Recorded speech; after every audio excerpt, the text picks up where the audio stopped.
Welcome to tonight's meeting of the Port Phillip City Council. The City of Port Phillip respectfully acknowledges the traditional owners of this land, the people of the Kulin Nations. We pay our respects to their elders, past, present, and emerging. We acknowledge and uphold their continued relationship to this land. This meeting is being conducted in a hybrid style and is streamed via Council's webcast page and Facebook Live. Streams and recordings of Council meetings are copyrighted and cannot be altered, reproduced, or republished without the permission of Council. If we experience any technical difficulties this evening, we will adjourn the meeting for a short time to resolve the issue. I remind attendees that any member of the public addressing Council must extend due courtesy and respect to Council and the processes under which it operates, and must take direction from the Chair whenever called on to do so. Speakers must remain respectful, and statements or questions must not be defamatory, offensive, or objectionable, aimed at embarrassing a councillor or a member of Council staff, or relate to a matter outside the powers of Council. The first item on tonight's agenda is request to attend by electronic means. I've been advised by the CEO that we have received a request from Councillor Crawford to attend electronically for tonight's meeting due to work commitments. We're expecting her to arrive online around 7 p.m. Councillors, I now seek a mover for the motion that Council approves the request to attend the meeting electronically received from Councillor Crawford. Thank you, Councillor Baxter. Seconded, Councillor Martin. I'll now put that to the vote. All those in favour? That's carried unanimous. Thank you. On to apologies. An apology has been received from Councillor Pearl. Councillors, do we have any further apologies? Nope, I count the rest. Thank you. On to the minutes of the previous meeting. Councillors, the minutes from the Council meeting held on the 4th of October 2023 have been circulated. Are there any questions regarding these minutes? If not, can I have a motion to confirm these minutes? Thank you, Councillor Martin. Who would like to second that? Quick with hands. Thank you, Councillor Bond. I will now put that motion to a vote. All those in favour? That's carried unanimous. Thank you.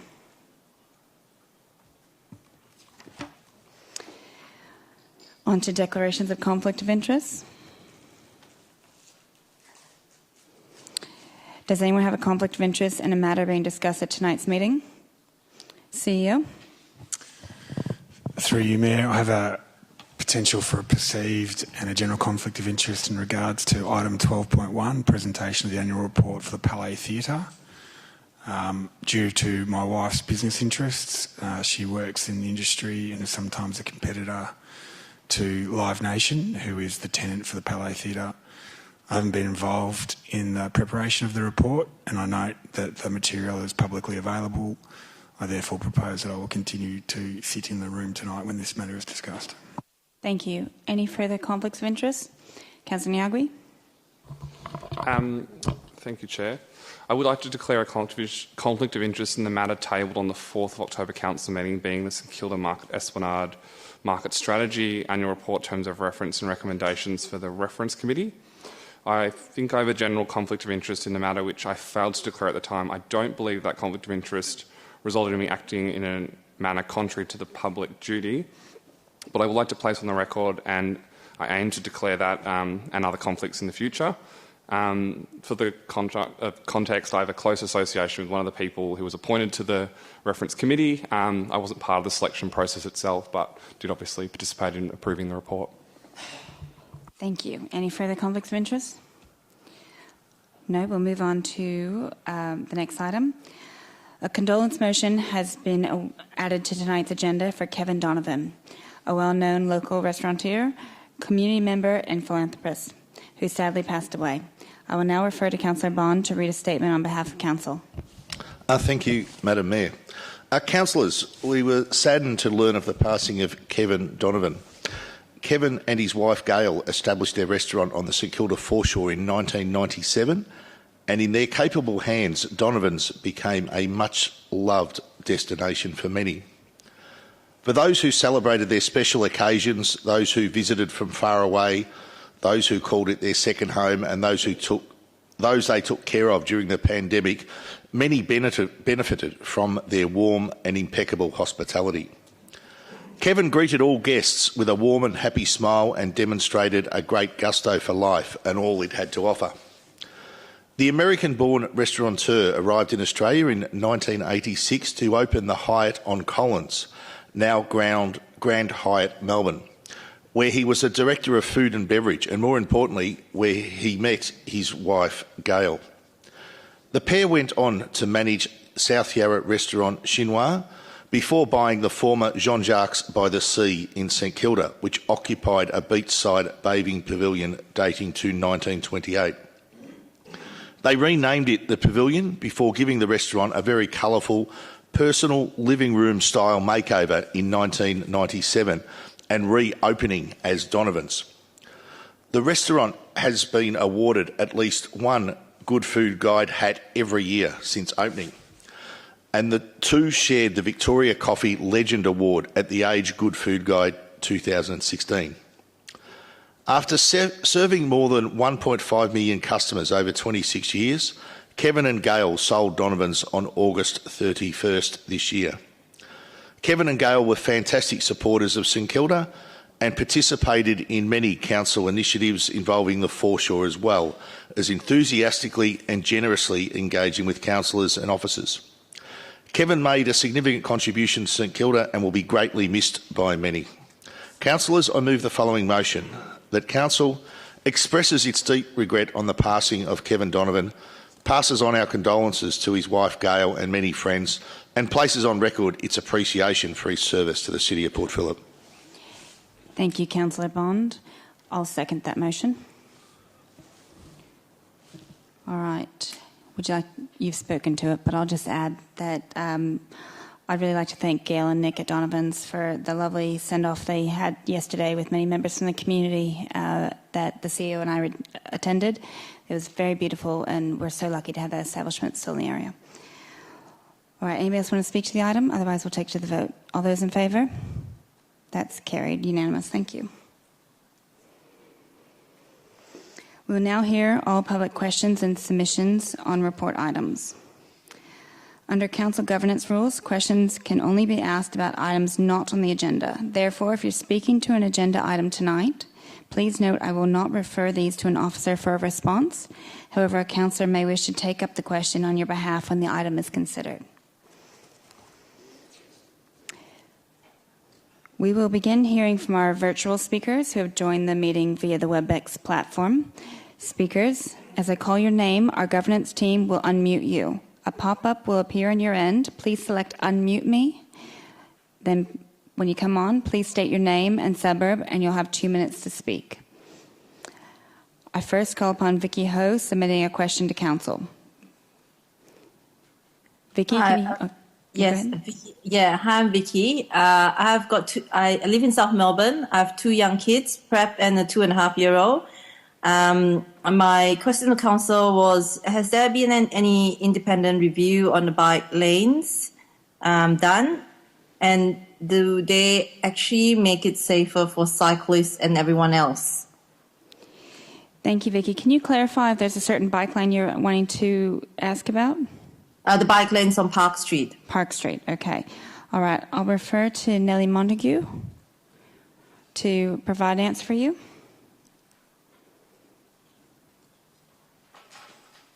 Through you, Mayor. Thank you for the question, Vicky. We continue to monitor our bike corridors, including collecting transport counts on key routes, which have shown an overall increase in people riding bikes and cargo bikes between winter last year and this year.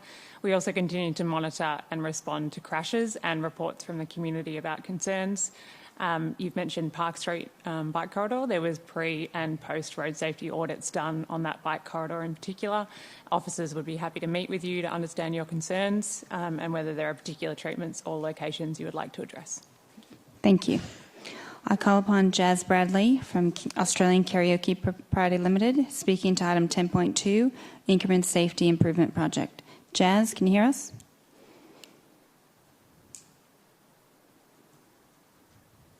Jazz, can you hear us?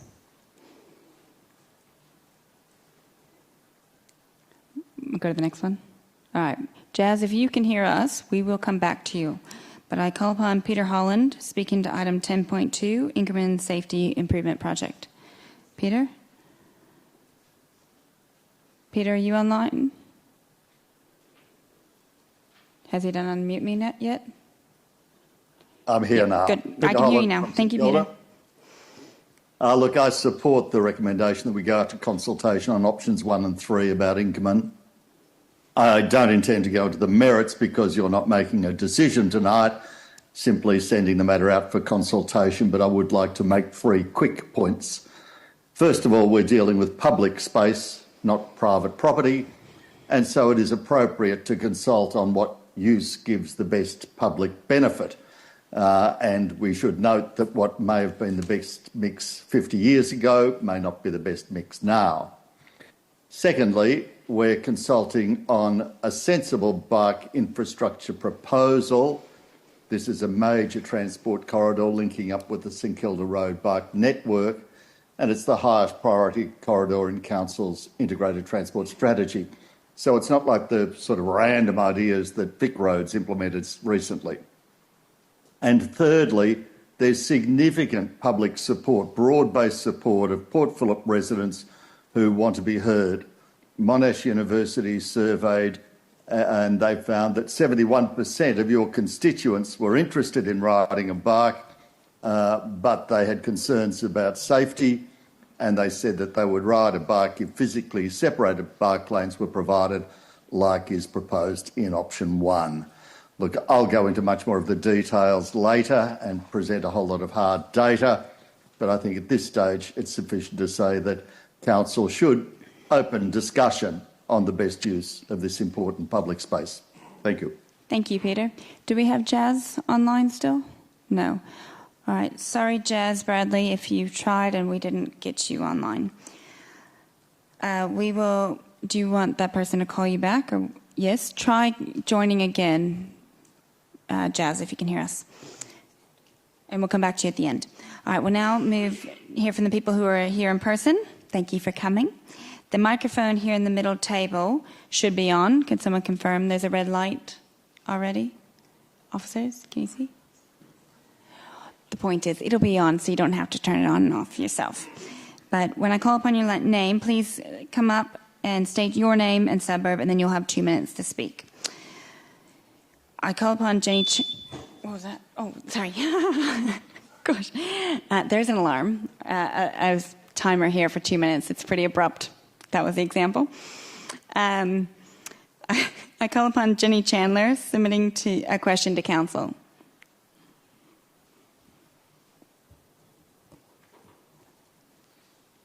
Hi, Jenny.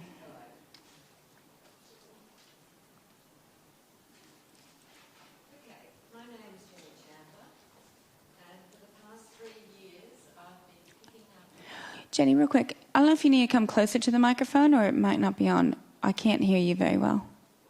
That's right. Can Try you again. hear me? Testing. Yes. Okay. All right. My name's Jenny Chandler, and I'm a local. Can you say your suburb, please, for the record? Sorry? Can you say your suburb, please, for the record? St Kilda West. Thank you. And I've been picking up rubbish on the St Kilda West beach between the pier and the West Beach Pavilion for the last 3 years. And generally I do it every second day. I volunteer my services. It's fine. I'm quite happy to do that. And I generally pick up between 2 and 3 bags of rubbish. And I'm talking about supermarket bags, this size. Okay? And... as I say, I've been doing this every second day, and then I had a holiday, and I was away for 5 weeks, and when I came back and went down to the beach, I was absolutely disgusted. It was smelly, it had a toxic spill in it, and the rubbish was equivalent to at least 20 bags. And this is fine little plastic rubbish. And I generally pick up in the area that the tractors don't necessarily go to, because I'm around the edges and I go out onto the sand areas as well too. So the toxic mess that was there was like a scum. It was covering over the seaweed and it was in mounds and it stunk to high heaven. And I looked around and I realised I was the problem. It was me, because I'd been picking up all this rubbish and would have normally done that over 5 weeks. And so, you know, I went down there and bingo, there's the 20 bags of rubbish that I haven't picked up. And I thought, well, you know, this is just not good enough. You know, what can you do? I mean, I've rung Melbourne Water because they often do cleanups around the corduroy drain that comes down near the pier. And yes, they assure me they're going to do something. I've rung the council as well too, and they refer to the tractors picking up stuff. But look, it's just not good enough. There has to be more to be done. Thank you. Yeah, thank you very much for all the time you do spend cleaning the beach, but we'll have an answer for you. I refer to Simon Hill, please.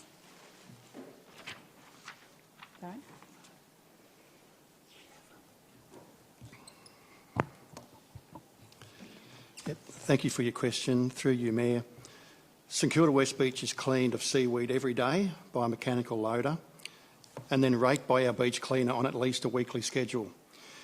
Due to the natural water movement and longshore drift activity here, we see a lot of seaweed and litter deposited along this section of the foreshore. Seaweed is stockpiled to allow it to drain of excess water before it is transported to be disposed of at an appropriate landfill site. The stockpile is removed daily. I'm not aware of any toxic waste in this location, but I am happy to investigate this should I be provided with further information on the type of waste referred. Thank you. Thank you. Jenny, maybe if you can speak more to Simon during a break. That'd be good. Thank you. No, sorry, we have to keep moving. Thank you. We're going to go back online, though, to Jazz Bradley, speaking to item 10.2. Jazz, can you hear us? I hope you can hear me now. Yes, thank you. Sorry about Excellent. I'm sorry, I don't know what happened there. Look, my partner and I have owned and operated an audiovisual hire and sales business from our shop on Inkerman Street for 33 years, since 1990. And our business entails loading and unloading large PA systems and other heavy, bulky equipment directly from our shop into clients' vehicles. And this happens all day, every day of the week. Just to give you an example, one of our most popular systems is a Bose F1 PA, which consists of 2 speakers. They measure almost a metre in height and almost half a metre in width, and they weigh in at exactly 20.4 kilos each, plus 2 subwoofers, which weigh 25.85 kilos each, plus an extra heavy bag of stands and leads and monitors and all the rest of it. So that's a total of 6 large heavy items going out with every single system that we hire. On a busy Saturday, we can have up to 12 systems going out. So my concerns are that if clients are forced to park any distance away from the business, especially across the road, this could potentially cause more accidents than council are hoping to prevent by putting in the new or proposed bike lanes outside our shop. If you take our busy Saturday as an example, those 12 systems, each with a total of 6 large heavy items, would involve our clients making a total of 72 crossings of very busy Inkerman Street while lugging this equipment to vehicles, plus the same again back to our shop. So if clients are forced to try and carry all this across Inkerman Street through the traffic, this is really risky and it's a clear WHS issue from my perspective. So I guess the bottom line is, how can we continue to safely run our business if there's no longer any parking outside our shop, as has been the case for the past 33 years? Thank you very much, Jazz. Can you say your name and suburb for the record? Certainly. It's Jazz Bradley and I'm in Inkerman Street, Balaclava. Thank you very much.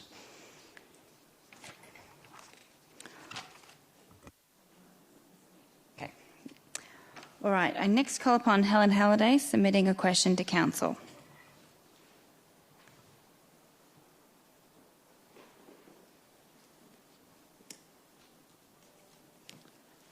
Good evening, Madam Mayor. My name is Helen Halliday and I live in Balaclava.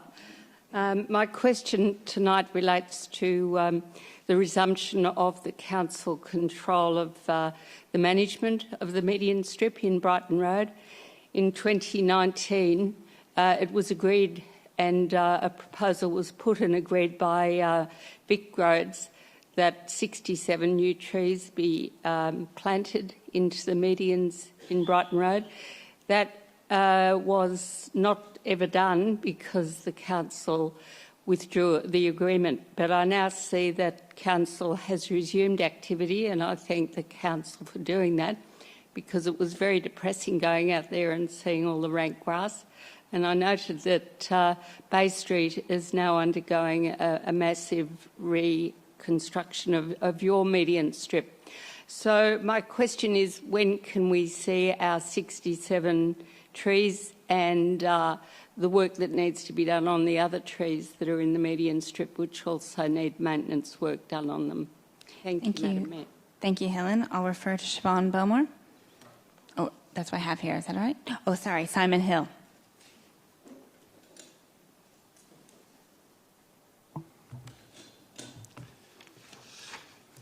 Thank you for your question, through you, Mayor. To improve amenity outcomes, we have recently resumed grass maintenance along Brighton Road and other Department of Transport roads in Port Phillip. At this point, the arrangement does not include tree maintenance, and as such, there are no plans for Council to plant new trees along the median strip in the Brighton Road area. However, we will follow up with Department of Transport regarding that plan to plant 67 trees. I'm not aware of that plan, but we will follow up with Department of Transport, and I'll come back to Helen with a response. Thank you. Thank you. I can't. That scares me every time. Sorry, a bit jumpy tonight.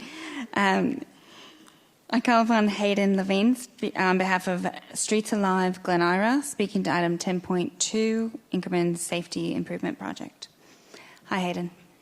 Good evening, Council. I'm Hayden Levine from Carnegie in Glen Ira.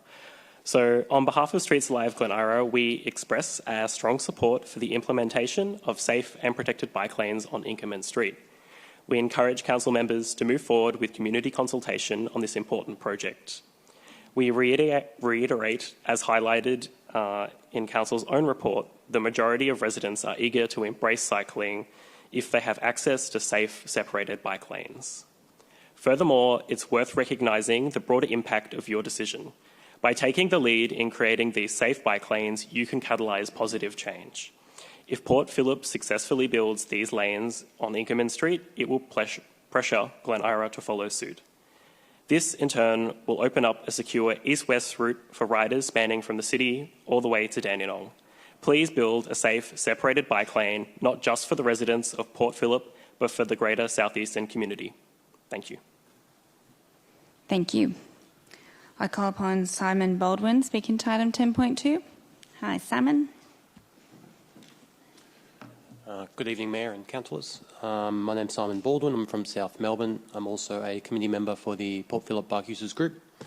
I'm speaking in favour of option 1 to be included for consultation of the Inkerman Safety Program. This option provides the most provision for safety improvements and aligned with Council's vision of increasing walking and cycling trips over the span of its transport scheme up to 2028.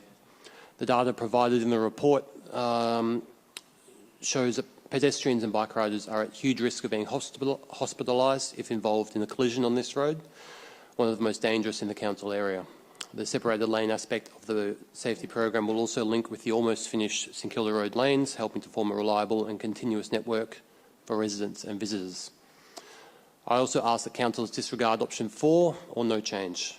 The safety issues associated with this stretch of Inkerman Street means that voting to continue with normal business on this road will be negligent at best and potentially deadly at worst. Please vote for the safety of our residents, for sustainable transport, and include option 1 for consultation. Thank you. Thank you, Simon. I call upon Matthew Cadet, speaking to item 10.2.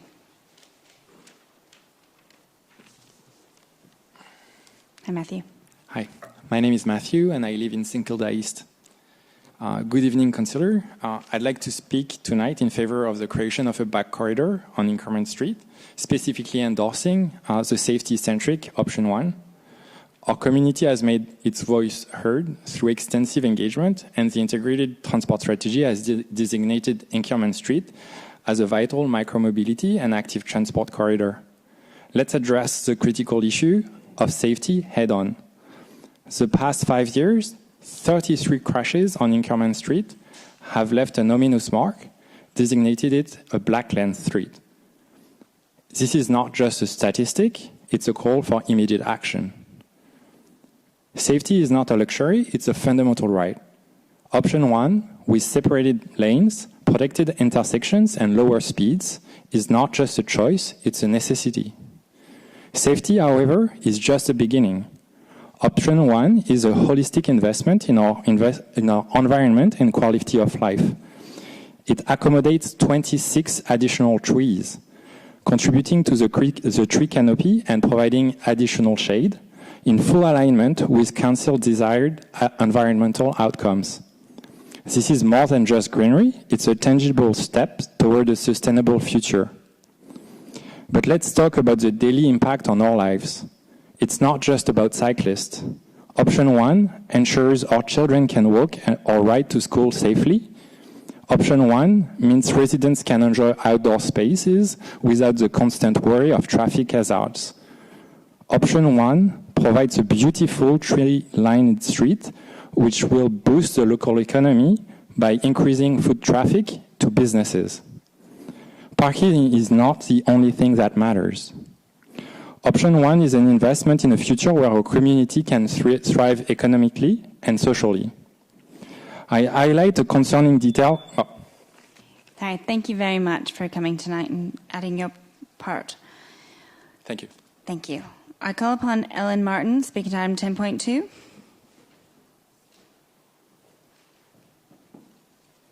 Hi, Ellen. Hi, good evening. My name is Ellen Martin. I live in Caulfield North on Inkerman Road. Every day, so 2 days a week, I cycle into the city to get to Melbourne Uni down Inkerman Road, and then the other 3 days a week, I cycle back the other way to go to work. When I tell people that I cycle to work, I get all sorts of reactions. People are worried. People tell me I'm brave, but mostly people just tell me that they're too scared to do that themselves. The reason me and my partner do it is because we can't afford a car. We're both full-time students, but we're also deeply concerned about the environment, and I want other people to feel the same, to feel confident cycling on roads.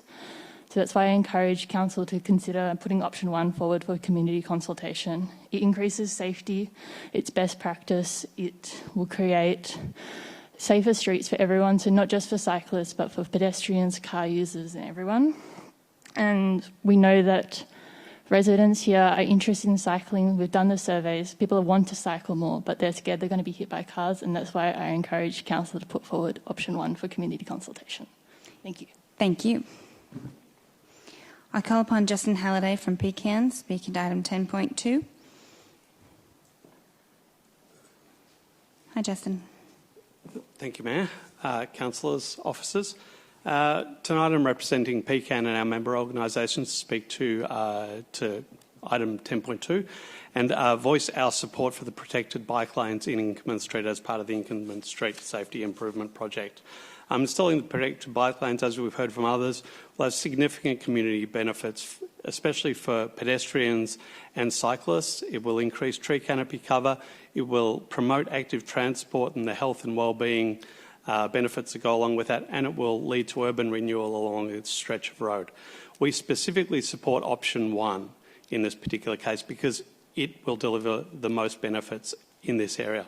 We also specifically do not support option 4 at all because this option promotes the unnecessary storage of private vehicles in the public realm, and it prioritises this over the safety of pedestrians and cyclists who are vulnerable road users.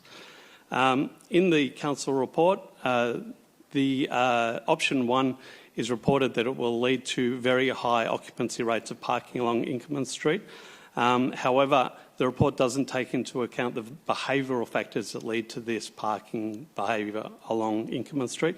We've analysed this entire stretch ourselves, and there are only 9 residences and 1 block of flats that lack parking, off-street parking along Inkerman Street. And this includes many of the businesses that we've heard from earlier as well. They have access to off-street parking or rear access that they could use instead. When we're talking in other areas such as Inkerman Street around Aldi, the report does not account for the 70 car parking spaces that Aldi has available to customers. Aldi customers habitually park on the street because it's available to them. With the installation of the bike lane, those people's behaviour would change and they would be encouraged to park underneath Aldi instead of on the street. Finally, there are other large businesses in the street.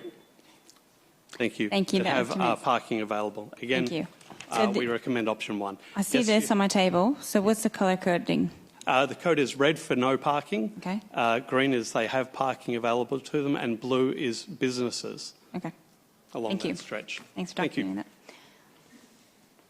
All right, I call upon Julie Clutterbeck, speaking to item 10.2, Inkerman Safety Improvement Project. Hi, Julie. Hi, Heather. I'm Julie Clutterbuck from Elwood. I'm speaking on behalf of Port Phillip Bicycle Users Group tonight. I really welcome Council's addressing this, which is the most dangerous stretch in the city of Port Phillip.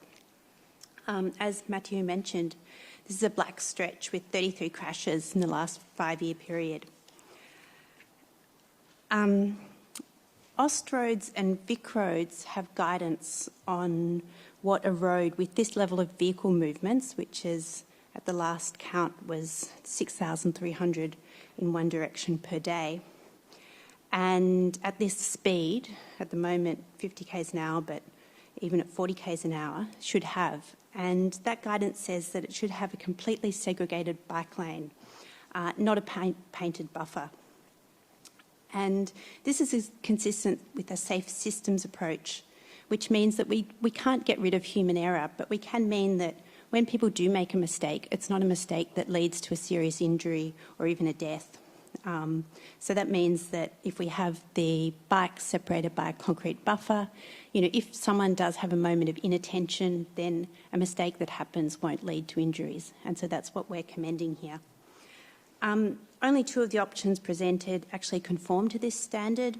The situation as it is at the moment with just a painted bike lane doesn't conform to this standard, and that's what we see reflected in this very high injury rate.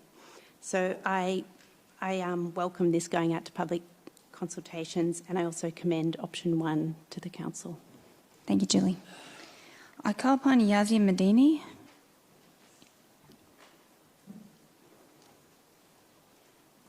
Hi, Yazi. G'day, Council. First of all, I'm not from the area, but I empathise with my friend Ellen. If you could say name and suburb, that would be a good start, please. Of course. Yazi Medin, Moonee Ponce. Thank you. I empathise with the situation of my friend Ellen, who has to endure the unsatisfactory bike lanes along Inkerman Road. The proposal is of interest to me as a cyclist, and my view that the road is essentially a public space that everyone should own. And as someone who has been in a car accident, as a cyclist who has been almost run over by an SUV, I think with option 1 being proposed here, there's a benefit in completing the cycling network as proposed by the Department of Transport. And the fact that accidents continue to happen means that people are consciously choosing these routes because they're convenient and direct. This is an important movement corridor, and it's a disservice to people if the council continues to on the path of inaction, and unfair as well if cars continue to be privileged. So with that, the option 1 of protected bike lanes is, I think, a necessity if we're going to avoid entrenching the idea that cycling is simply for fearless and confident cyclists. Thank you. Thank you.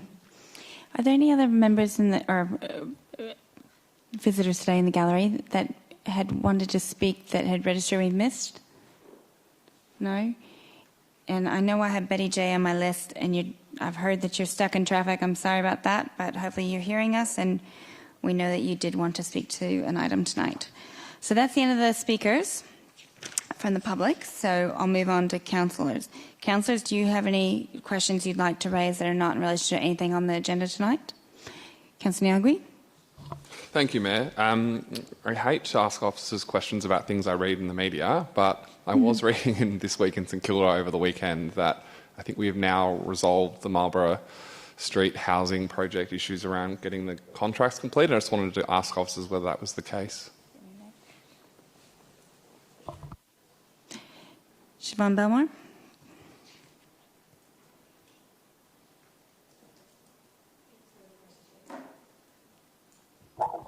Thanks for the question, through you, Mayor. We did achieve settlement last week on Marlborough Street. Yay, that's fairly good news. Any other questions? No further questions? Then we'll move on to sealing schedule. Councillors, we have one item for sealing on tonight's agenda, being 17.1, amended deed of settlement, PCB Constructions and City of Port Phillip. As the information contained in this report is considered to be confidential information in accordance with Section 31E of the Local Government Act 2020, this will be considered in the confidential council meeting. Move on to petitions and joint letters. Councillors, we have no petitions or joint letters on tonight's agenda. So we'll move now to the presentation of reports and consider the items. All right, first up is 10.1. 10.1 is Sports Grounds Playing Services Maintenance. Councillors, are there any questions of the officers in relation to this report? Councillor Sirikov. Thank you, Mayor. I just like to ask council officers to confirm or clarify that the sports ground playing services maintenance, the contract, this will exclude open space and parks. Thank you. Simon Hill. Through you, Mayor, that is correct. It's only for our sports grounds. It does not include general parks and gardens and trees. I might clarify that question too. So say you had a fence around it. It's just inside the fence, all the area outside, different contract. Yep. All right. Thank you. Thank you. Councillor Bond, do you have a question? This, I guess, motion sort of has arisen out of a notice of motion I put up 18 months ago or 12 months ago with regard to the condition of our sports playing fields. As well as a new contractor, are you able to outline some of the other additional resources we have put on as a council to specifically deal with our sports ground maintenance? Some of the in-house experience and know-how that we've brought onto the team to deal with the condition of our sporting fields? Through you, Mayor. Thanks for the question. Yes, we now have a full-time open space and turf management officer who is qualified in turf management. He oversees the management and maintenance of our sports fields, so that he's a new staff member, a new EFT. And we also have a turf irrigation officer that works across all of open space but includes sports grounds, and that was again an additional EFT. So we have 2 additional staff members. Another question? And in terms of the new contract, previously, as my understanding, it was the contractor that set the program of works to occur at each ground. Under the new contract, it'll be our in-house people that will set the works to occur at each ground, but the contractor then will carry out those works as determined by us internally here. That's the difference between these 2 contracts if we were to nut it down to 1 or 2 points. Through you, Mayor, that is correct. Thank you. Any further questions? If not, councillors, we have an officer's recommendation. Would someone like to move this or something else? Councillor Martin to move, or I assume this, moving this, and Councillor Bond to second. Councillor Martin, would you like to speak to it? As someone who spends all his winter Saturdays and Sundays running on football grounds right across our municipality, I'm probably more familiar than most with the way that the grounds have been looked after in the last 20 years or so that I've been running on them. And I thank Councillor Bond for identifying some of the issues that have been raised with me long before I became on council, where there was a feeling among some of our sporting clubs that perhaps our grounds weren't quite at the standard that they would like, and rightly or wrongly they sometimes felt that the contractors didn't quite understand their needs. Now, whether that's correct or not, I don't know, but that was certainly the feeling that they got. I can also assure everyone that in the last few months there's certainly been a much more positive attitude towards our council and our council staff by the sports club officials than there has been in recent years. And I know that our council officers have been taking the concerns of our sporting clubs very, very seriously, hence the motion that's in front of us tonight. I thank Councillor Bond for the motion that perhaps triggered this process. I thank him for the questions that he's asked, which are excellent, and I'm aware that there will be a transition program, so it won't simply be a matter of the current contractor walking out the door and the new contractor starting the next day cold. There'll be a handover period which will ensure that things go smoothly, and I know that our sporting clubs are eagerly awaiting the rollout of the new contractor and looking forward to some very good summer and winter sports seasons in 2024. Thank you. Councillor Bond, would you like to speak to it? Just very briefly, I know this is something Councillor Martin and I have been following up on for probably the last 12 months. We've each been walking various sporting fields weekly or fortnightly for most of the time since about this time last year. We're probably, as a council, aware that the condition of our sporting fields hasn't been as good as we would like it to have been. So we have put on extra resources.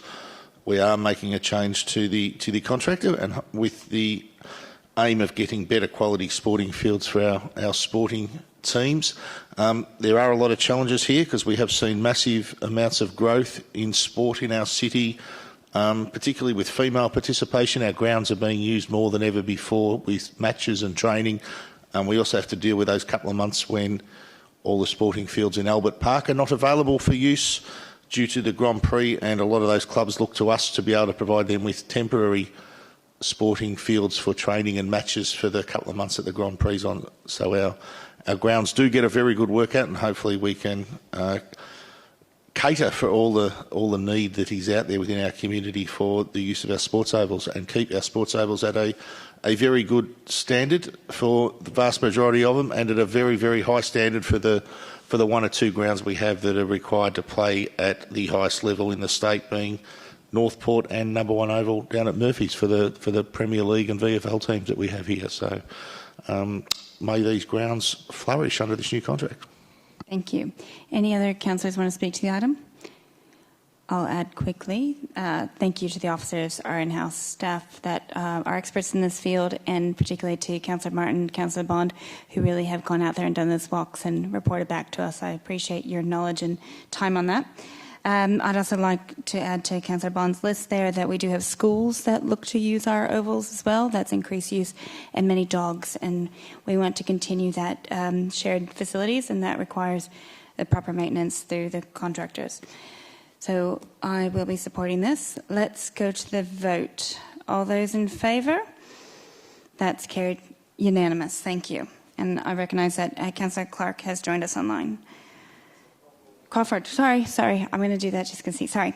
Councillor Crawford, and I apologise. All right, unanimous. On to 10.2, which I know there's many in the gallery tonight wanting to hear the outcome of this one. This is Inkerman Safety Improvement Project. Are there any questions of the officers in relation to this report? Councillor Sirikoff. Thank you, Mayor. I would like to ask council officers, as part of the community engagement, will council consider if surrounding streets, including Westbury Street, can accommodate additional parking, including by the reconfiguring of existing parking, for example, by converting those cars that are parallel parking to perpendicular parking? David McGuinness, thank you.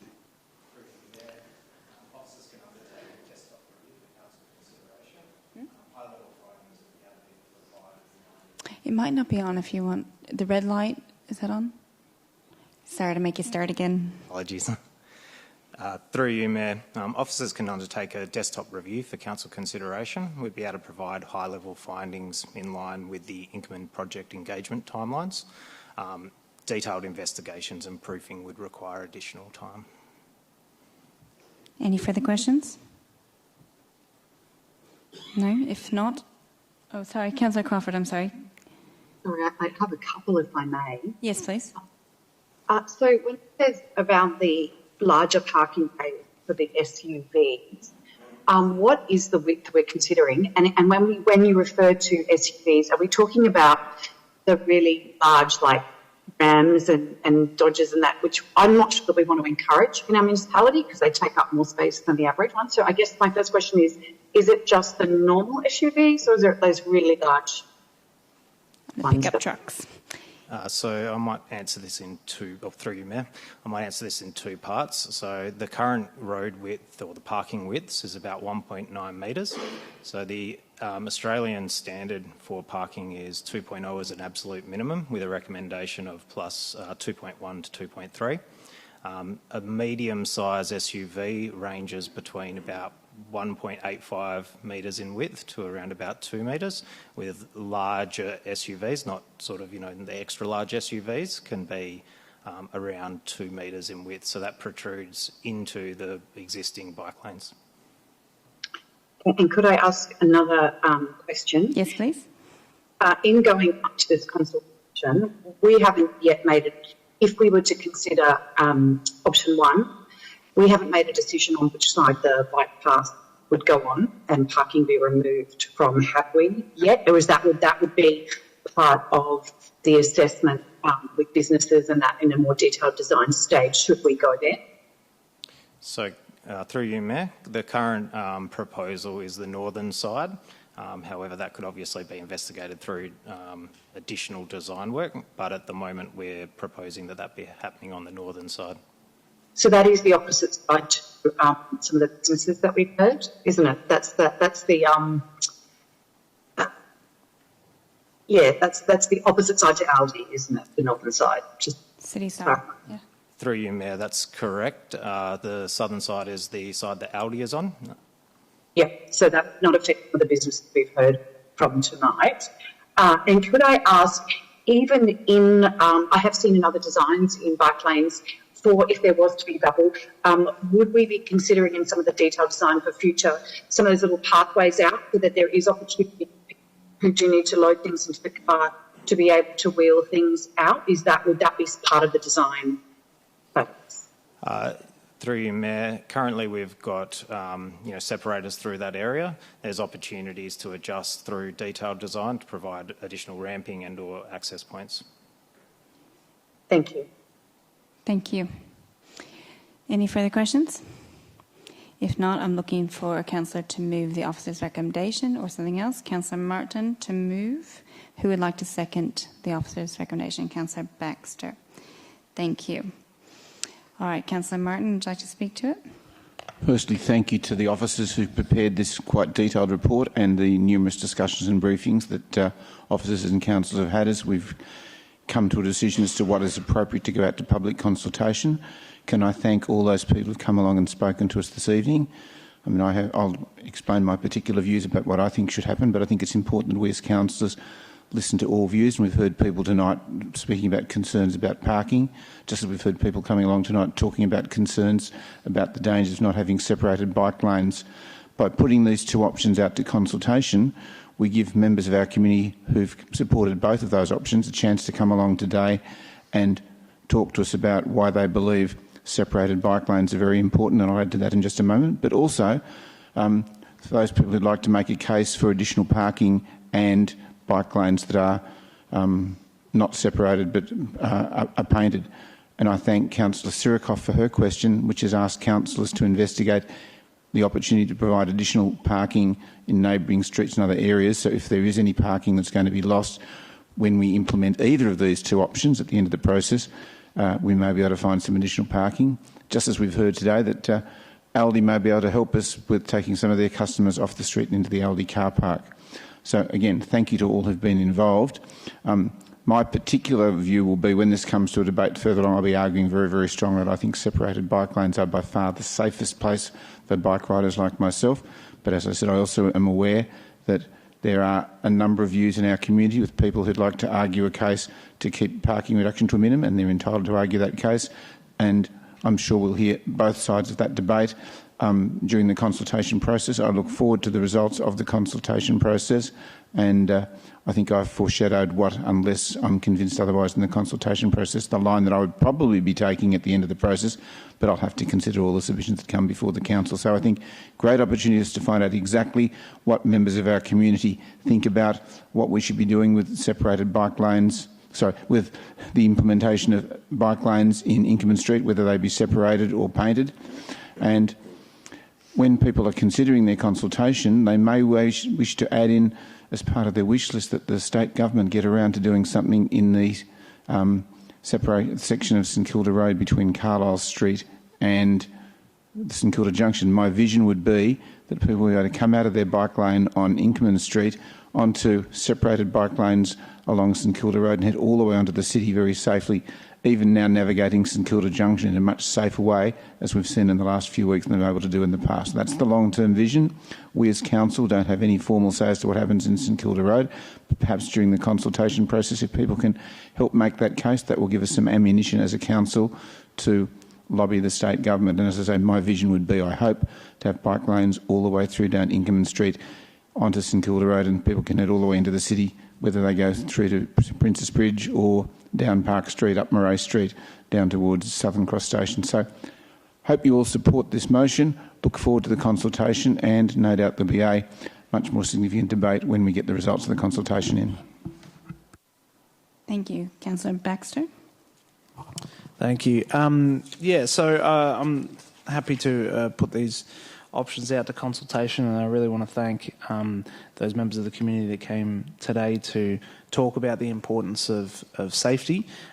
This is really what it comes back to. This is not about aesthetics. This is not about some sort of, wouldn't it be nice? This is actually about taking one of the most unsafe stretches in our municipality and looking at how we can make it more safe for all road users.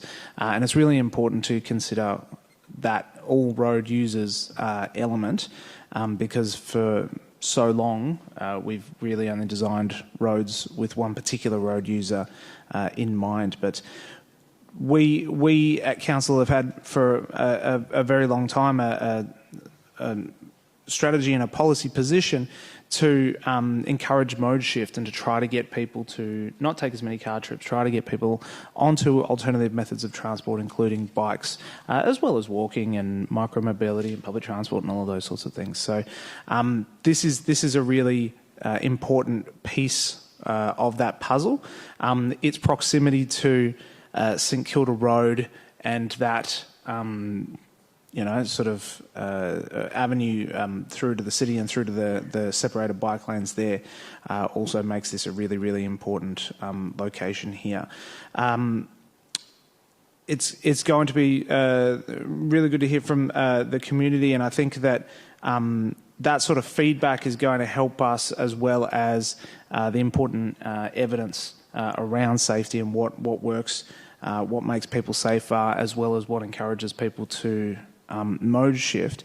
But I also just want to thank Justin Halliday for providing this research as well, in terms of the actual off-street parking access for people in that area.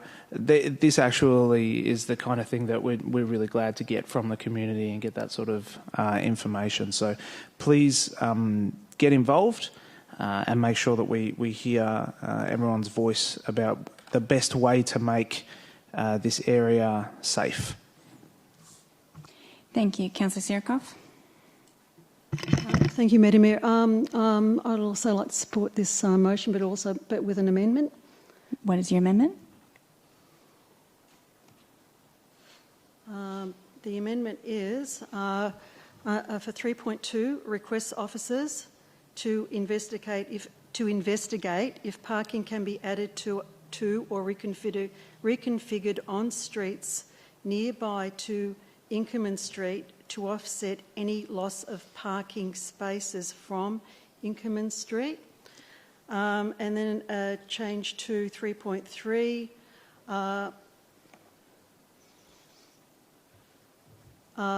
requests a subsequent report to be tabled at an ordinary council meeting as soon as practical in 2024 for Council to consider the results of the community engagement and to present any findings from the work detailed in point 3.2.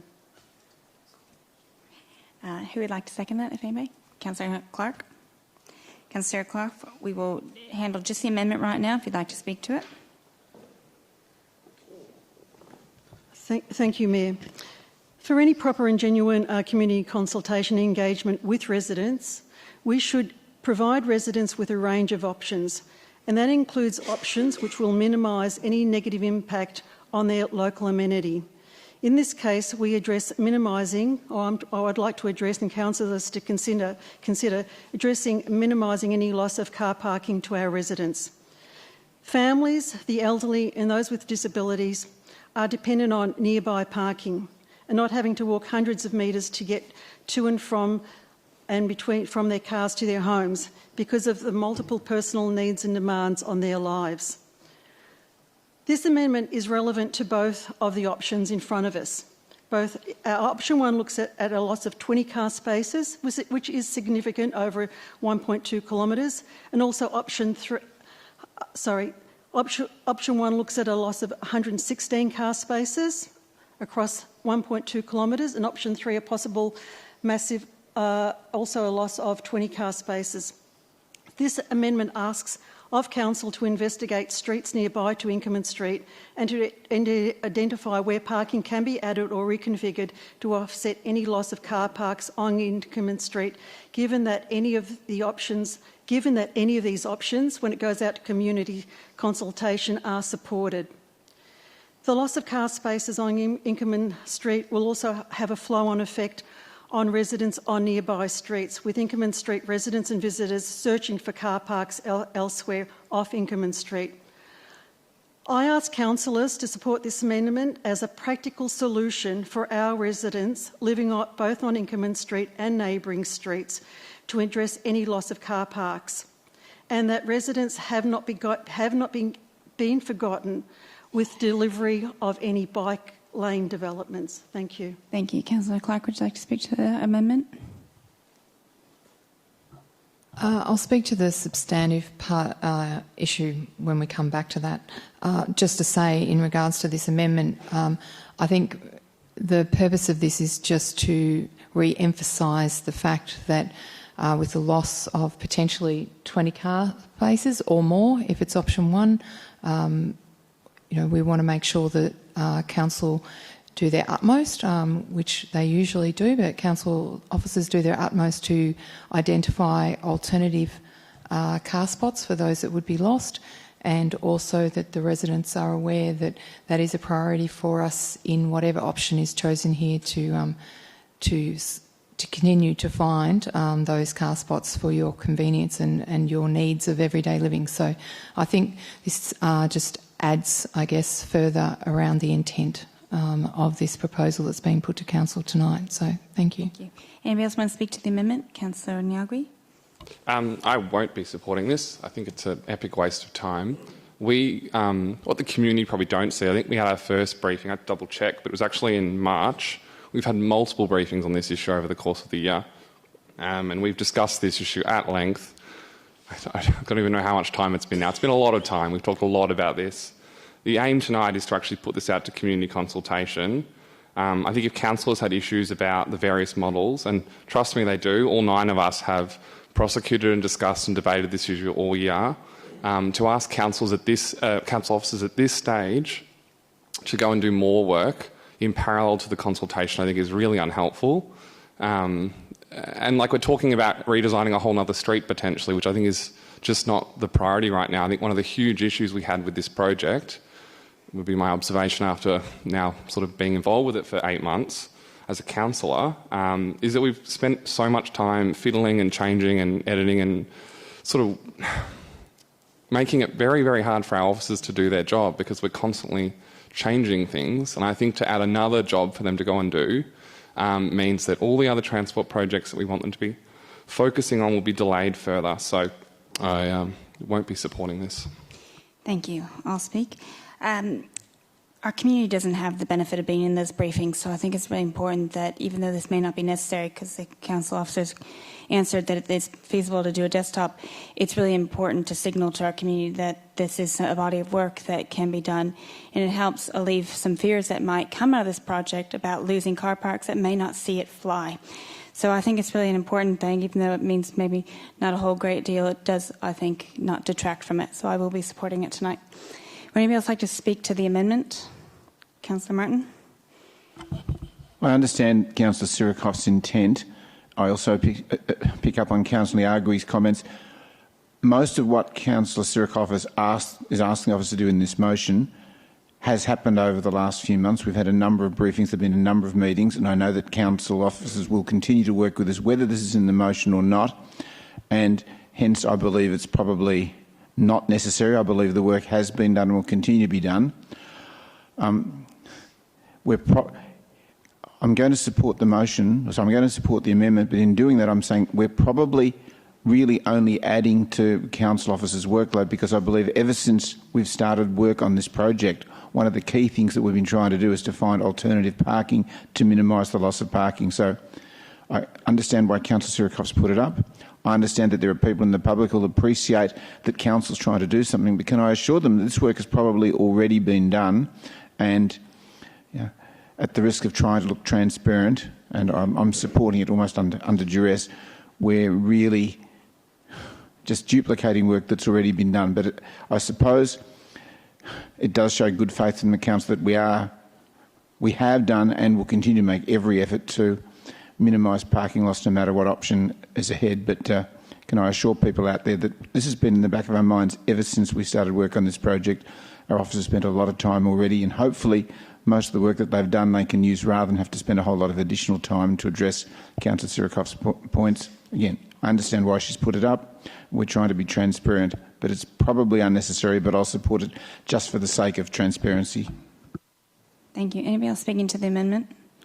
Otherwise, I'll take that to the vote. All those supportive of the amendment? All those in favour? 1, 2, 3, 4, 5, 6. All right, that pass. All those against? 1, 2. So that passes. Thank you. So we're going back to the substantive. I've had Councillor Martin speak to it and Councillor Baxter speak to it. So this is included. Mayor, can I ask a question of officers now that we've altered the recommendation? Yes, clarifying question. From my understanding from the integrated transport strategy, Westbury Street is considered to be one of the priority corridors. Were we to increase parking along that corridor, which is what Councillor Sirikoff just foreshadowed as part of the amendment, would that mean that we then couldn't do a protected bike lane down there in the 5 or 10 years' time when we decide to do that? Nellie Montague. Through you, Mayor. As you mentioned, Westbury Street is part of our bike corridor network in the integrated transport strategy. There is a range of options we could look at in that road space. Obviously, any change in the parking and how much space that takes up in the road space would potentially limit the options we have available to us, but there are a range of options we could explore. Thank you. All right. So who would like to speak to the substantive? Councillor Clark. Thank you, Mayor.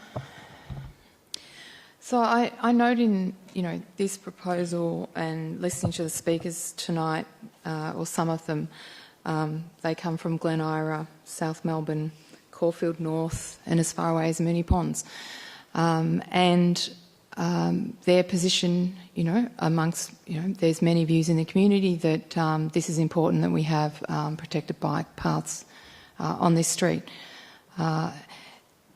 That is our view, and then there's also the consideration of the impact on the residents who live in this street. And I note that option 1 is the loss of 116 car spots, and if you try to add up 116 car spots along a road, that's a huge number of car spots that are potentially being lost for residents. And option 3, if this is supported tonight, results in the loss of 20 car spots. And there's option 4 that's not being recommended for consultation that has the loss of no car parks. So you can't ride your bike and bring home your groceries, assuming you do a normal amount of shopping. You can't take your kids to the doctors or to their dance classes or bring parcels home or use the bike if you're elderly, disabled or infirm, or you just don't want to get cold or wet. So there is a large consideration or a large amount of people who, for certain tasks and for certain individuals, riding a bike is never going to be a possibility for them. And there's also the convenience of where you live, you want to be able to get out and park your car and walk to your house or apartment with a level of convenience. It's not guaranteed that you're going to get a car spot out the front of your house, but it is something that we all note. And if it's your house where you live and your car park that's lost, I think we can all appreciate and understand the impact to you. And I'm sure that if any of us in this room were being impacted, we might also have some concerns about that. So there are two very different options going out to the community. There are safety considerations on this street, and there's things like the pedestrian crossings that are being considered as part of improving that. Of the 33 crashes, 13 of them were bikes, and pedestrians are also impacted as well. So we had one speaker talk about the impact of businesses, and I think that's important for businesses in Inkerman Street and those that may or may not be impacted to also provide their feedback. So consultation is going out, I think, on the 19th of October or thereabouts, and I'd love to hear from all the residents about their views and take the opportunity to provide that to council officers to help us make an informed decision. So thank you. Thank you. Who would like to speak to it next? Councillor Bond? I look forward to hearing the feedback we're going to receive for these two options. I think one of these options will be a lot more controversial than the other, and the feedback we receive on it will certainly be loud and strong on option one, whereas option three I think will be a bit more palatable to most in our community. It involves things like mid-block pedestrian crossings, wombat crossings, and when you do put those in, there will be a loss of some car parks. I think it was 20 estimated for the full length of Inkerman Street from one to the other if we do implement some mid-block pedestrian crossings. Hopefully there is an ability out there to offset any car loss in the surrounding streets. Probably a little sceptical, because I know if there was opportunities to install more car parks in any of those streets, I have no doubt residents would have already contacted us with those suggestions, saying, hey, you could fit an extra 5 cars in my street if you did X, Y or Z to the configuration. So I'm probably a bit sceptical as to exactly how many new car parks are out there, but hopefully we come back and we find a lot more than just the 20 or so that are here. If there's 100 new car parks potentially out there, I look forward to implementing them. Just with regard to the need for this, I know a lot has been made of the 33 accidents along this strip, but we actually, in our briefings, got a list of what those accidents were, accident by accident, and most of them occurred at the traffic lights and were between car and car and tram in some instances. In terms of mid-block accidents involving cyclists, which is the reason you would install a separated bike lane between the two lots of traffic lights, there were very few mid-block accidents involving cyclists along this strip.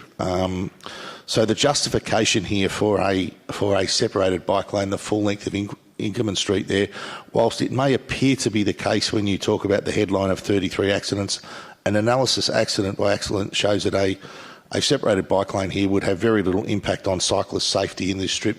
I think there may have been 1 or 2, maybe, but it certainly won't be the 33 that are indicated as taking place here. The majority of them will still continue because they were in no way involved in anything that's going to be impacted by a bike lane here.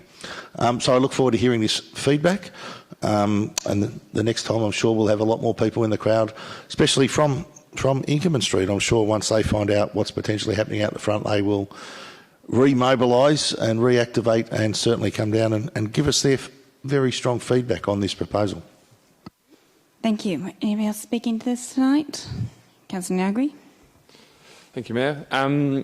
Yeah, I'm very excited to have this finally go out to consultation. It was one of the first sort of cycling projects I got briefed on when I first got elected to council way back in the beginning of the year, and it's kind of had a number of briefings, as I mentioned earlier, and they've been somewhat frustrating because I guess there's a general push, I think, from this council to slowly back away from our integrated transport strategy, to slowly back away from our commitment to protected cycling lanes. I think I want to remind people before we go out to consultation and encourage the community to provide feedback, but the reason that this particular street was chosen is because it connects between St Kilda Road and the Jering Trail, which goes all the way down to Dandenong. This was sort of decided to be the link. There's been many different routes sort of kind of going across this part of Melbourne. We've looked at Carlisle Street, we've looked at Alma Road, we've looked at Princess Highway, we looked at a whole bunch of places, but ultimately after many, many years, Inkerman was always decided to be the best option, which means we don't look at doing these kind of protected lanes elsewhere.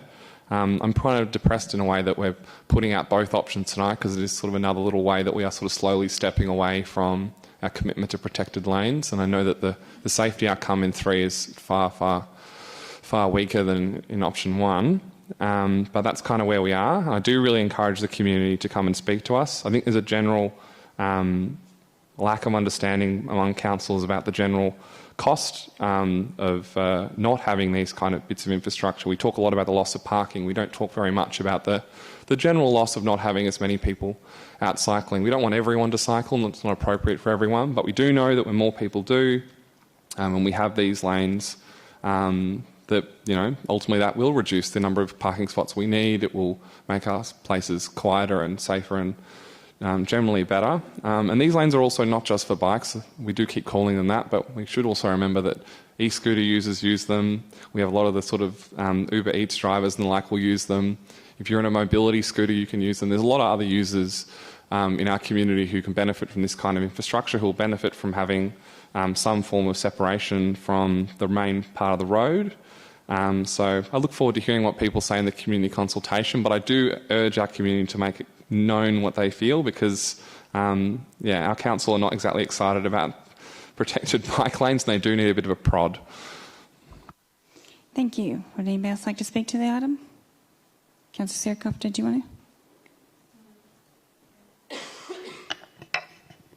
Thank you, Mayor. I'm supportive of both these options going out, because they do offer varying degrees of how much car spaces will be removed from the streets, and it will give the opportunity of all of our residents, not those who didn't turn up tonight and probably are not aware of what's going on council from fortnight to fortnight, to come to these meetings and to voice their positions. So I'm really welcoming that when this goes out to the community, something like 8,000 postcards will be delivered to the doorsteps of everybody in the area that's being affected.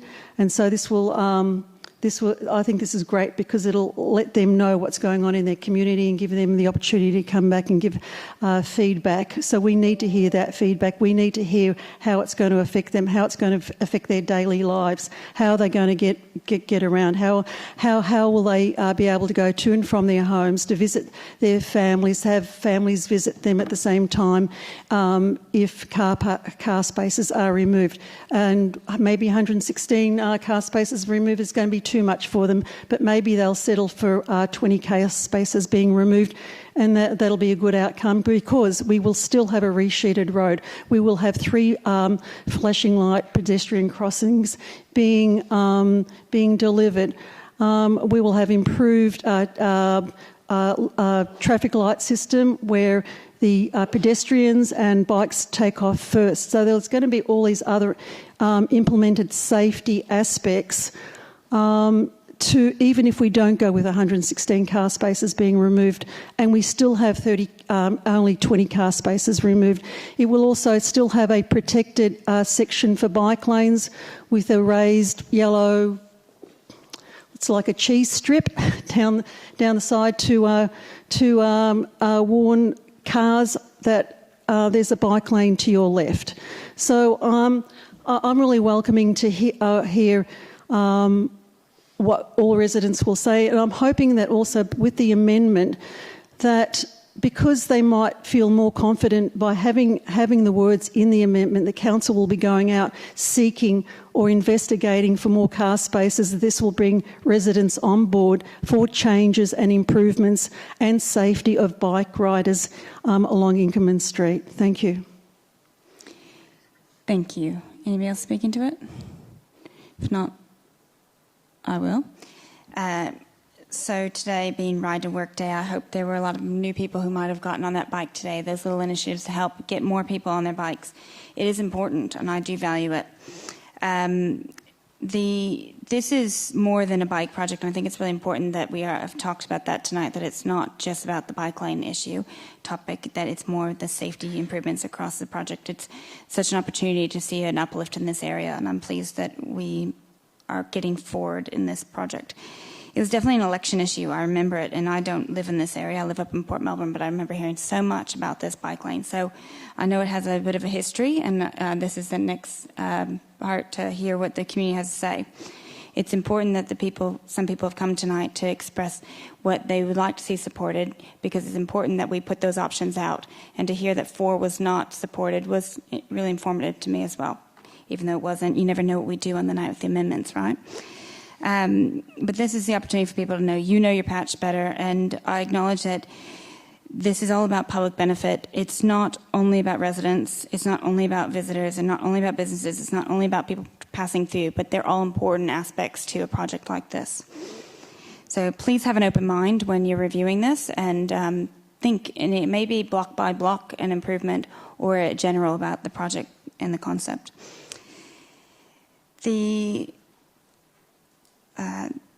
I think it's important when we do speak about bicycle networks and we have our integrated transport plan that these bike lanes do need to go somewhere. So we get a lot of people saying, but not in my street. We have to look at the merits of how when we zoom out, where these do need to go.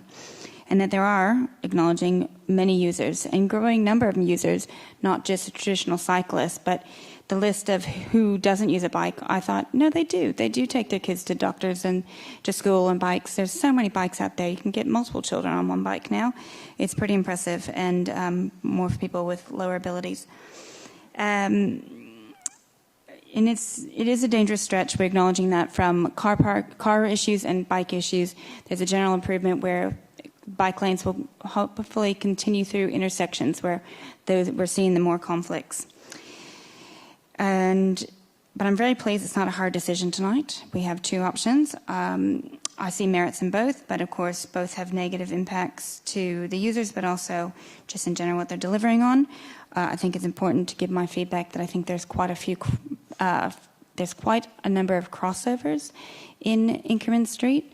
So I feel it's an interesting location to see a protected bike lane based on that, to give that feedback, but I also want to make sure that the residents and how that street operates is acknowledged in our decision making.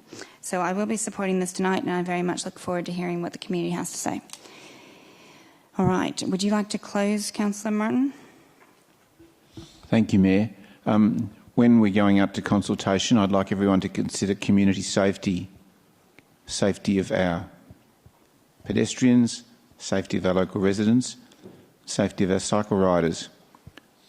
Interesting to note there haven't been a large number of bicycle accidents in Inkerman Street.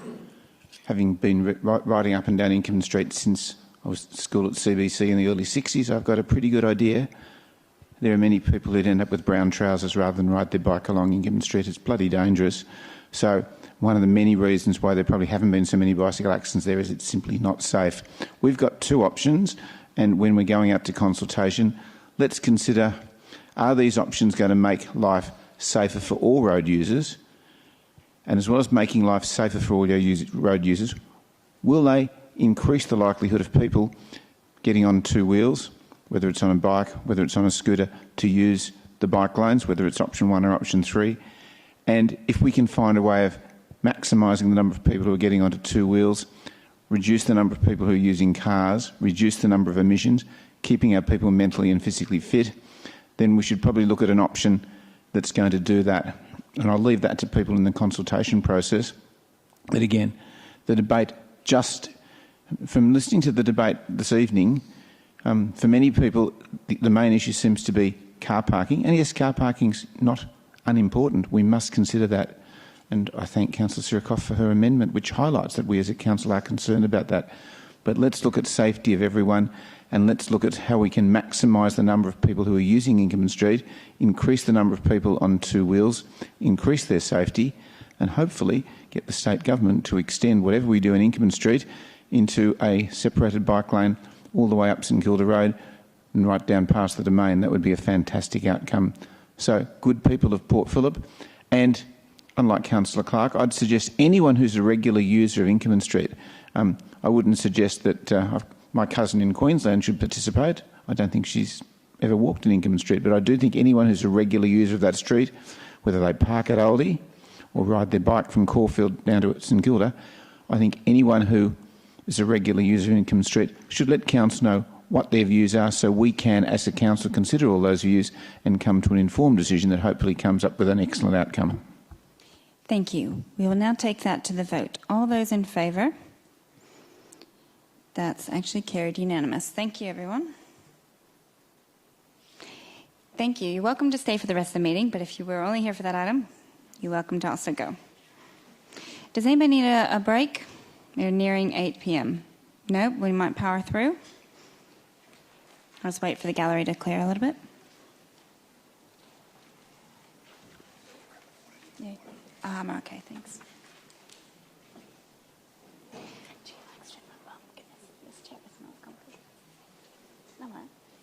We'll power through. Like, these will be nothing.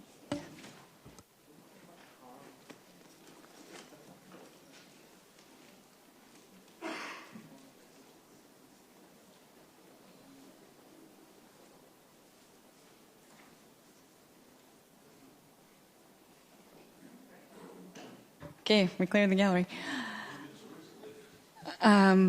Did they think I said take a break because I stood up and the CEO went? Okay, just one more minute for people online. We are still live. It's just getting everybody back into the room.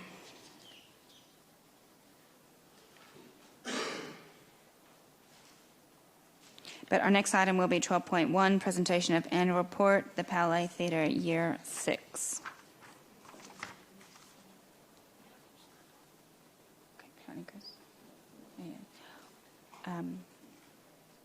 Good.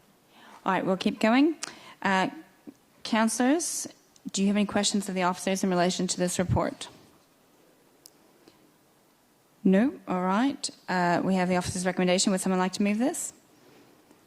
Thank you, Councillor Martin. You're nice and quick with the hands tonight. Who would like to second the officer's report? Councillor Crawford, thank you. Councillor Martin, would you like to speak to it? What a fantastic read, all the wonderful things that have been happening at the Palais and all the things that they've been doing with, I can't remember the name of the building fund that they contribute to, but there's been some amazing work that the leaseholders have done there. Just to look at the range of shows that have gone on there, the added value that the Palais Theatre brings to our wonderful city, I don't think you can put a price on that. So, yeah. Wonderful report. Look forward to further excitement happening at the Palais in the coming 12 months and commend the report to you all. Thank you. Councillor Crawford, would you like to add to it? No? All right. Anybody else speaking to this item tonight? Councillor Niagri? Yeah, I'd agree with Councillor Martin. I think it's exciting to see so many things happening. I've definitely been there a few times myself this year. I think it's also important to note that we have an important role as council to kind of continue to manage this contract and make sure that all the commitments that Live Nation have made to us and that all the kind of maintenance and other requirements that we need to ensure this building continues to deliver for our community are done. And it's good to see in this report a lot of really great stuff is happening and things seem to mostly be on track, which is really good. So I'm looking forward to supporting this report. Great. Anybody else? If not, we'll go to the vote. All those in favour?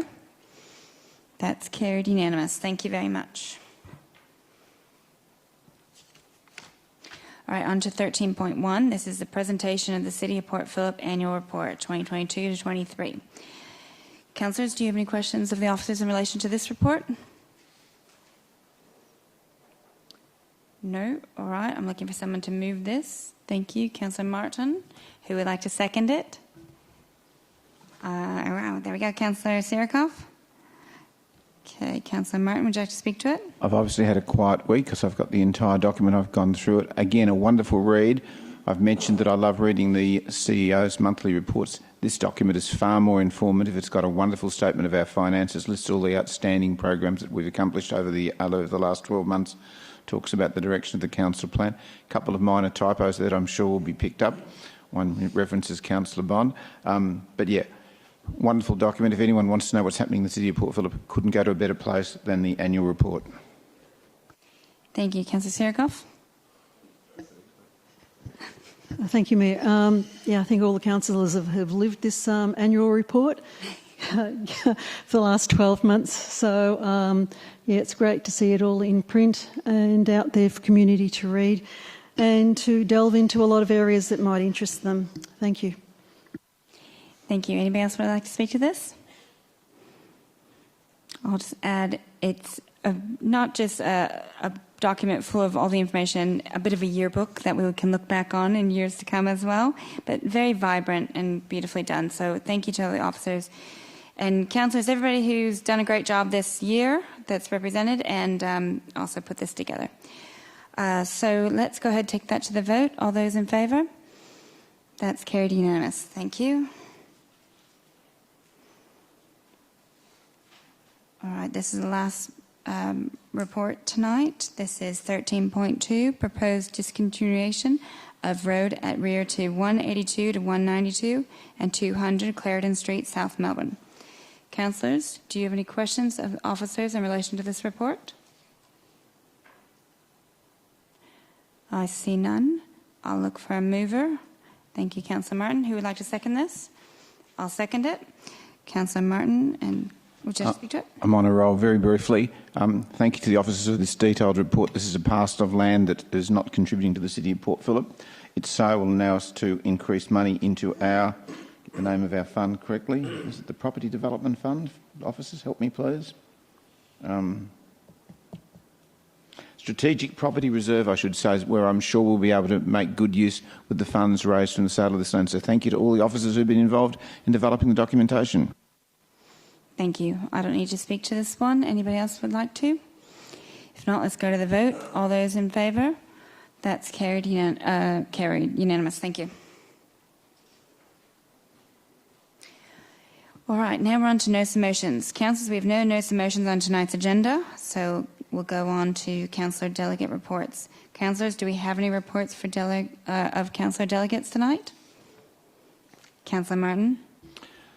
Just that Housing First is delighted that we've had settlement on Marlborough Street, and thank you, Councillor Niagara, for asking that question. It's wonderful to see growth of our social and affordable housing stock in the city of Port Phillip, and I look forward to more developments. I'm aware that our 3 local community housing funds all have things in the pipeline, and all this can do is to increase the stock of excellent social and affordable housing in Port Phillip. So a great outcome. So thank you to the officers and to the Housing First people for getting this done. Thank you. Councillor Niagara. Last Friday, as the MAV delegate, I did attend the Municipal Association of Victoria State Council meeting. A number of motions were passed. Probably the one that's of most note and of most importance to our community was our response across local government to the recent housing statement by the state government. There'll be a further strategy and a lot of additional conversations to be had in the coming months, but the MAV and councils across Victoria have taken the approach of trying to constructively work with the state government to find ways to better improve our planning system. We acknowledge that there are a lot of opportunities, and although we are quite concerned about some of the changes and how they might impact our communities negatively, we are very encouraged and excited to get involved in the process of trying to increase our housing supply and improve our planning system. There was a particular focus and note that the review of the Planning Act is long overdue, and certainly something that councils across Victoria are very excited to engage with the state government on, and we are firmly of the view that there are certainly significant opportunities in reviewing that Act for everyone across the community. Thank you. I'll take the opportunity to also recognise again Councillor Bond receiving a 10-year service award at the MAV Awards this past week, and it was nice to have fellow councillors come and celebrate, and an opportunity to just speak to some of our colleagues in the other councils as well. I'll take the opportunity to say that I do attend and have all year with M9, that's the inner metro councils, 9 of us. And it's an important group of mayors to discuss items that we have in common, and most recently with the housing statement that's been announced, how these things affect us and how we can move forward and make the greatest impact for our shared experiences. I'm also in the quick response grant panel, so that one is only a few months into the financial year, and we supported some great projects, but always encourage more to look at that, either organisations or individuals. Anybody else want to add tonight? Councillor Martin has another one. Another one. The Older Persons Advisory Committee has been working closely with council officers to get its head around the latest Commonwealth Government initiatives in home care. And I note that our council officers and OPAC are having a special meeting on Friday of next week. So when the matter comes to the chamber, we'll have a direct update from OPAC on how they're responding to the council initiatives that will be presented to the chamber in a couple of weeks' time. And again, this highlights the excellent work that our advisory committees do. And I know that OPAC in this case have had a number of meetings on this particular topic, which is a very important one for our council. And I thank our officers for supporting them, and cannot speak highly enough of the work that our advisory committees do. Thank you everyone for sharing tonight. I know we do a lot of work outside of these regular ordinary council meetings, and given that tonight was on the shorter side compared to some recent meetings and the anticipated long agendas coming up, it was a good opportunity to hear. Any last calls for delegate reports? Otherwise, we'll move on to the next item. Okay. Councillors, we have 2 confidential reports listed on the agenda, being 17.1, Amended Deed of Settlement, PCB Constructions and City of Port Phillip, and 17.2, South Melbourne Town Hall Design Contract Variations. I now call upon a councillor to move that the meeting be closed to members of the public to consider the confidential items. Thank you, Councillor Baxter. No, sorry, Councillor Sirikoff. Sorry, I was reading something else. Councillor Sirikoff and Councillor Niagri to second that. I'll put that to the vote. All those in favour? That's carried unanimous. Thank you. Councillors, we now conclude the public part of this meeting. Tonight has finished early because I've got an early start in the morning. Thanks, Teresa. I advise members of the public that there are no further open items to be discussed. This will be the conclusion of the public meeting. Thank you for joining us tonight. Thanks, Teresa.